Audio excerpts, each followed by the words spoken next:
মনে হয় উনি কোনো রকমের টেনে অক্টোবরে পার করবেন, নভেম্বরে চলে যাবেন, তাহলে উনি বলতে পারবেন যে উনি 2 বছর প্রধানমন্ত্রী ছিলেন।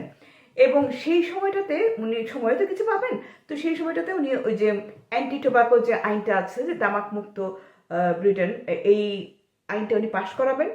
এবং এখন থেকে ধরেন 2 দশক পরে যখন ইতিহাসবিদরা ইতিহাস লিখবে, তখন ঋষি সুনাককে মানে এইভাবে পরিচয় করানো হতে পারে যে এই সেই মানে ভারতীয় বংশোদ্ভূত একজন ব্রিটিশ প্রধানমন্ত্রী, যিনি ব্রিটেনে তামাক মুক্ত আইন করেছিলেন।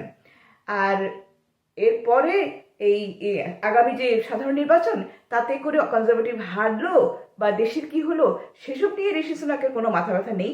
তিনি এরপরে, এটাই তো তার পলিটিক্যাল ক্যারিয়ার, এখানেই শেষ হবে। এবং তারপরে তিনি ব্যাংকিং সেক্টরে চলে যেতে পারেন, অথবা তিনি ক্যালিফোর্নিয়াতে চলে যেতে পারেন। অনেক ধন্যবাদ ডক্টর জাকির রেজওয়ানা আনোয়ার আমাদেরকে মূল্যবান